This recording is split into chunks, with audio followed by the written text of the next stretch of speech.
And I'm back. Quickly, I decided I want to go ahead and throw together this little idea that I had going here, and I'm just going to do it on screen for you guys.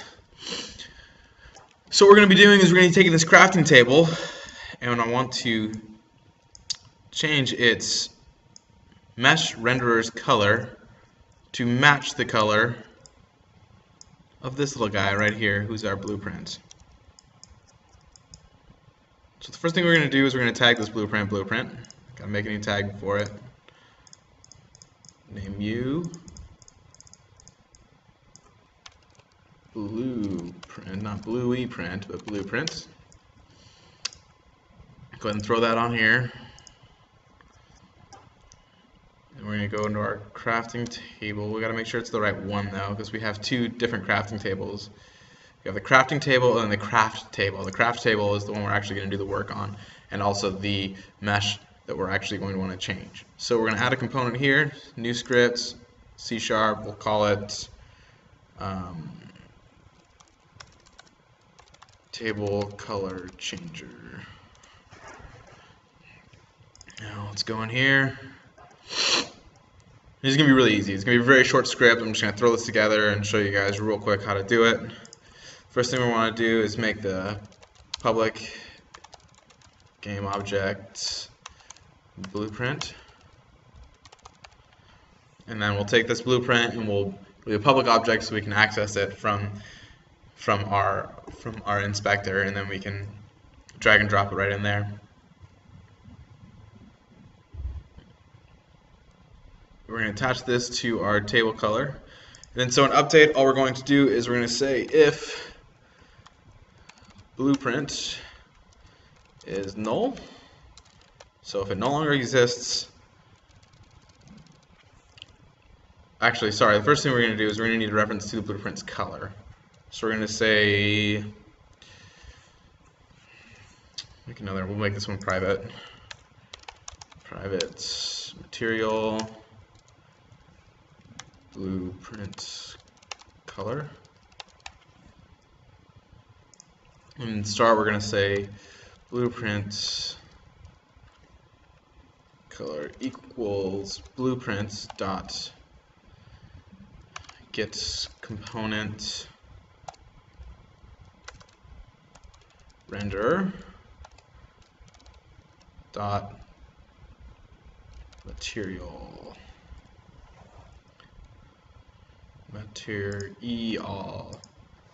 Perfect. And now our blueprint color is going to be saved into variable blueprint color, so we can reference this later. So now we're going to say if blueprint ever becomes null, if we ever destroy that blueprint, what we're going to do as soon as we have that highlighted and we click on it, we're going to destroy that blueprint. We're going to take that blueprint's color, we're going to send it into this new table color, and that's how we're going to basically update it. So if our blueprint ever becomes null, then we can say GameObject.getComponent, pretty much just like we did up above, renderer.material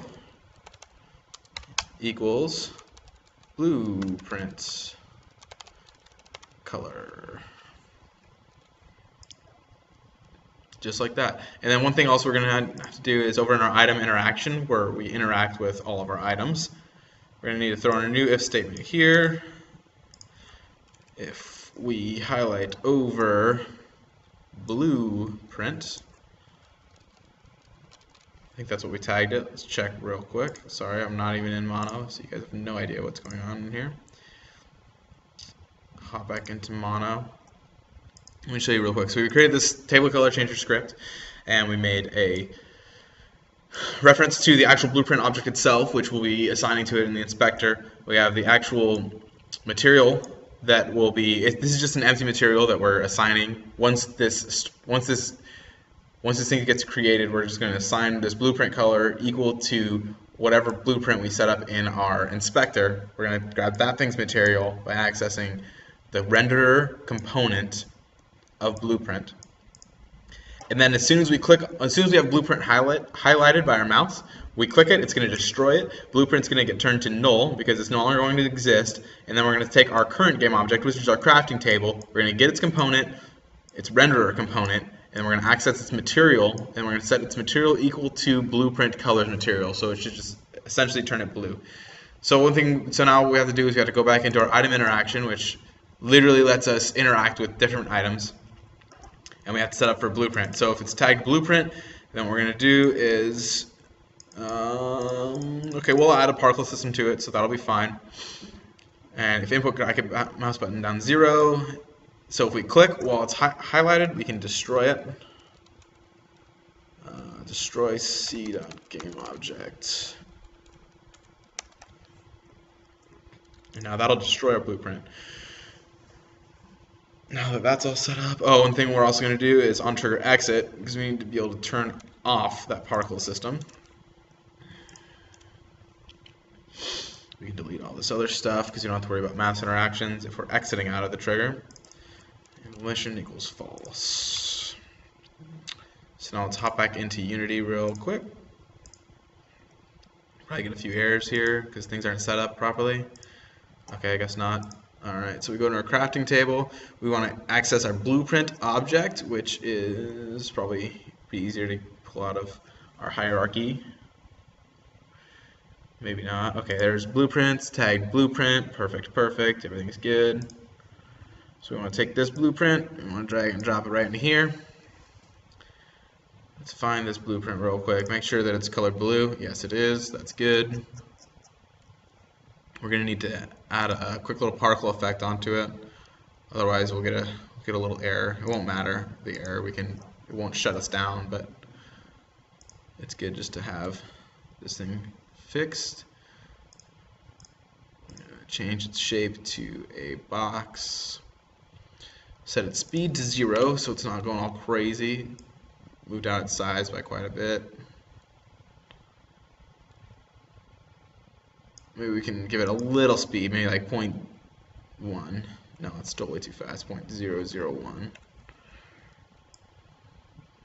Yeah, okay, whatever, that's fine.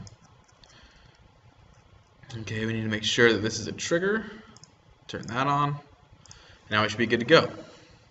Oh, no, we're not. I gotta disable this because when we enter it, we enable. So it needs to be disabled by default. And let's move it over a little bit so we don't have to run all the way across in case it doesn't work. It sucks to have to run across the map just to test things. And this is what this island's for. It's our testing island.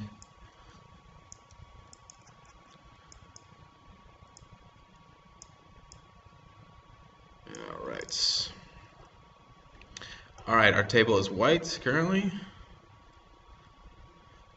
Pick up this blueprint, it should get turned to blue.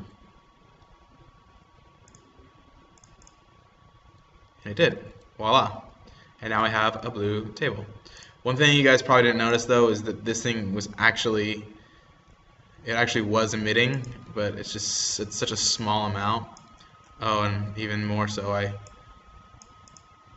made that box even smaller on accident. There we go. We can make that a little bit bigger. We'll make the size also a little bit bigger so it's noticeable. And we'll change the lifetime to 0.5. And we'll increase the emission to about 500. No, that's way too much. Try 100. That's good. Now it looks like we got some movement. Things will start sparkling. One thing we also could do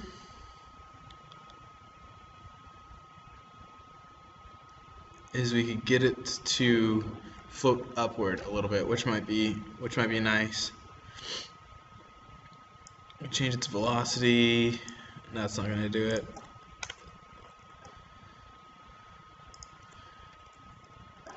Set its speed to 1. And what we probably would have to kind of do is just rotate this thing as a whole. Grab its scale. Flatten it down a little bit. And then we need to slow it. Now it's going a little bit crazy, but maybe like 0.5 or 0.25. Maybe make it last a little bit longer.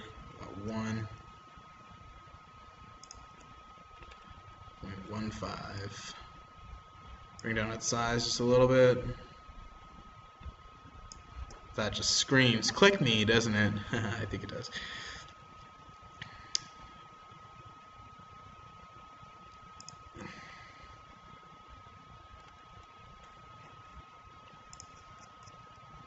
Alright, great. Now let's just run that one more time and we'll show you guys, and then I'll get out of here. Make sure the emission's turned off. Let's run over there. Let's pick up some stuff too. Let's make sure that it works with our objects already on there. Right? Okay, see it's all white. That's good. We got our 3 little pillars over there. We hover over this.